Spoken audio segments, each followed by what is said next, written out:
Olá a todos. Como todos sabemos, há uma guerra entre a Rússia e a Ucrânia, nomeadamente para o controle do Donbass, e aqui vou-vos dar a minha opinião e, sobretudo, a razão, segundo o que eu penso, desta guerra. Primeiro, ponto prévio, é uma guerra, é triste, há populações que morrem dos dois lados, militares e afins. No fundo, os dois países estão a sacrificar a sua juventude, o que vai ter consequências catastróficas, porque quando sacrificas a tua juventude no campo de batalha, reduz ainda mais a natalidade desses países, que já é muito baixa. E a consequência da guerra, uma consequência à qual ninguém está a pensar, que é basicamente a guerra, para simplificar, matou 1 milhão de ucranianos e 1 milhão de russos. Temos mais ou menos o mesmo número de mortes dos dois lados, com uma consequência muito má. Eu vou-vos explicar qual é. O governo russo, para compensar a perda de soldados na frente ucraniana, decidiu aceitar 1 milhão de imigrantes indianos. Ou seja, o país vai ser invadido por indianos. Ainda por cima, os indianos têm uma natalidade muito superior aos russos, o que fará que a longo prazo vão se tornar maioritários, como aliás acontece em Portugal também com a nossa imigração. A Ucrânia, essa decidiu importar 1 milhão de bangladeses para compensar as mortes na frente ucraniana. Aí vocês poderão pensar, mas então, porque é que um país escolheu indianos? Foi primeiro a Índia, foi a primeira Rússia a anunciar que ia importar 1 milhão de indianos. E então, alguns perguntarão, mas então porque é que a Ucrânia ela escolhe 1 milhão de bangladeses? A razão é óbvia. Os indianos e os bangladeses detestam-se, quase de morte. Ou seja, também será fácil os mandar para a guerra, dizendo, opa, indo para a guerra, vocês vão enfrentar também bangladeses. E dizer aos bangladeses, vão para o conflito, vão enfrentar indianos. O que terá consequências muito más para, no fundo, o país. Esse é o primeiro efeito da guerra, que é um efeito pouco mencionado nos mídias, mas que é real. Depois, evidentemente, a Rússia, para justificar a guerra na Ucrânia, teve que arranjar, como sempre, uma desculpa. Porque temos de saber que quando um país quer lançar uma guerra, tem que arranjar um pretexto para o conflito. Lembram-se dos Estados Unidos que mentiram sobre as armas de destruição massiva do Saddam Hussein para justificar a guerra no Iraque em 2003. A Rússia fez a mesma coisa, acusando os ucranianos de serem nazis e de os querer desnazificar. O que é irónico quando a gente sabe que a Rússia é o país no mundo que tem a maior concentração de grupos neonazis por habitante. É sempre irónico, mas enfim, uma guerra tem que ter uma desculpa oficial. A realidade da guerra, vou-vos dizer qual é.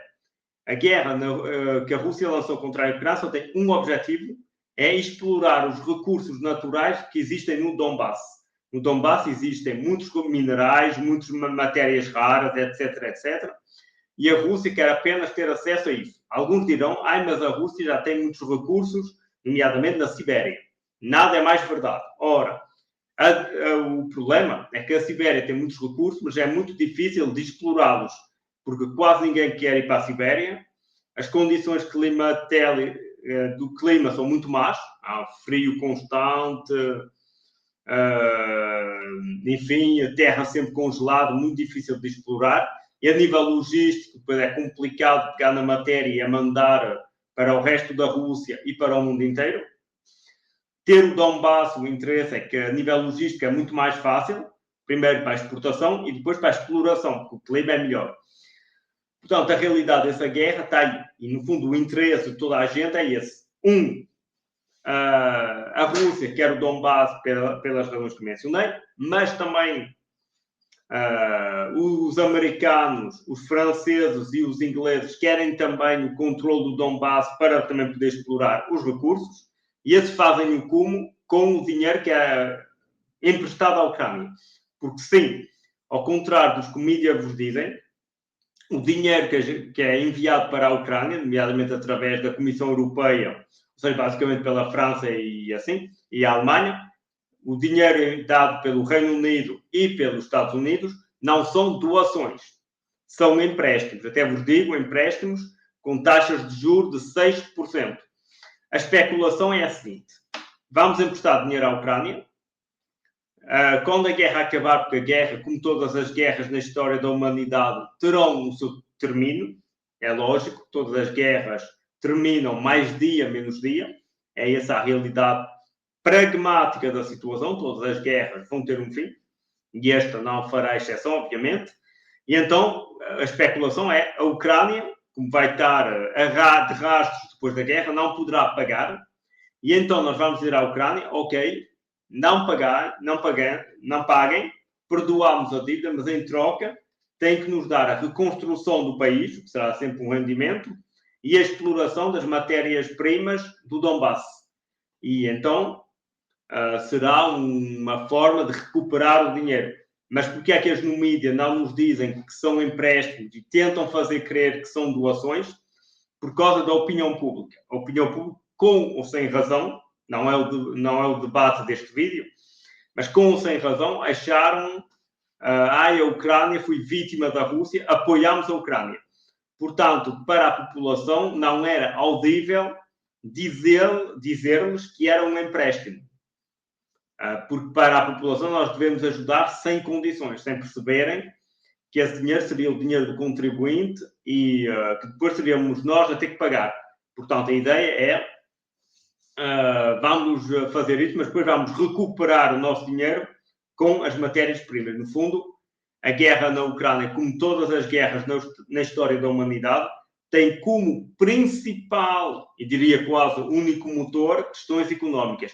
Todas as guerras na história da humanidade têm razões económicas por trás. Por exemplo, a guerra de Israel em Gaza, a razão principal é que o mar de Gaza tem gás e petróleo. A guerra no Congo, que, seja dito de passagem, já matou em 20 anos 20 milhões de pessoas e ninguém se importa, é pelas matérias-primas que aquele país tem.